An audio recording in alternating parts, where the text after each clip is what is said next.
కార్తీక మహాపురాణము 21వ అధ్యాయము. పూరంజయుడు కార్తీక ప్రభావము నేరుగుట.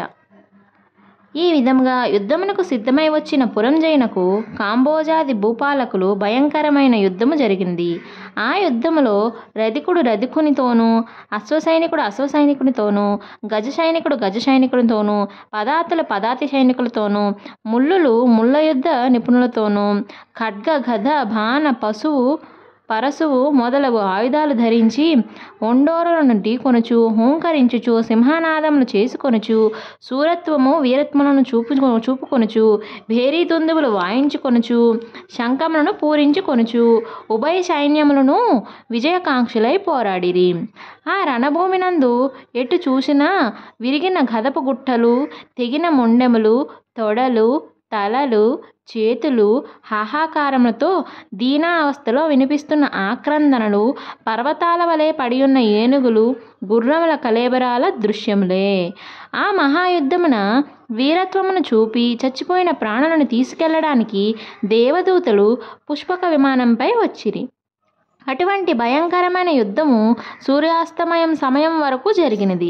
కాంబోజాది భూపాలుల సైన్యము చాలా వరకు నష్టపోయెను. అయినను 3 అక్షౌహిణులున్న పురంజయుని సైన్యము నెల్ల అతి సాహసముతో పట్టుదలతో ఓడించినది. పెద్ద సైన్యమునను పురంజయునికి అపజయమే కలిగెను. దానితో పురంజయుడు రహస్య మార్గమున శత్రువుల కంట పడకుండా తన గృహానికి పారిపోయెను. బలోపేతులైన శత్రురాజులు రాజ్యమును ఆక్రమించుకున్నారు. పురంజయుడు విచారముతో సిగ్గుతో దుఃఖించుచుండెను.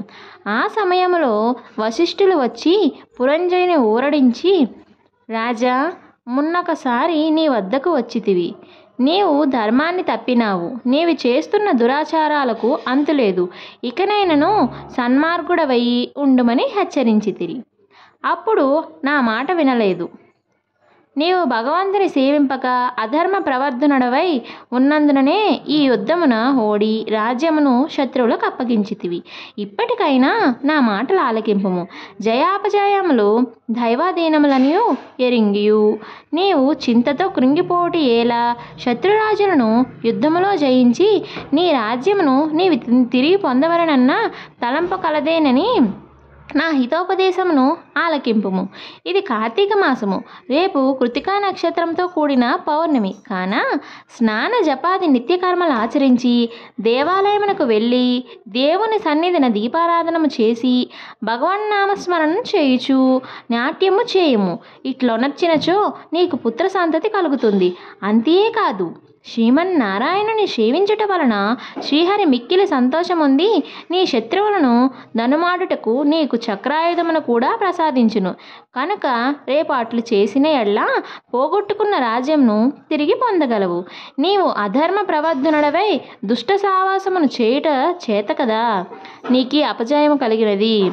కాన లెమ్ము, శ్రీహరిని మదిలో తలచి నేను తెలియజేసినట్లు చేయుము అని హితోపదేశము చేసెను.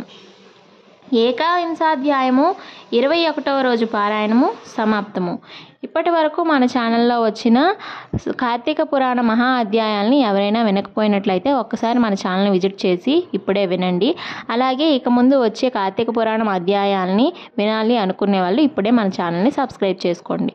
హర హర మహాదేవ శంభో శంకర. ఓం నమ శివాయ.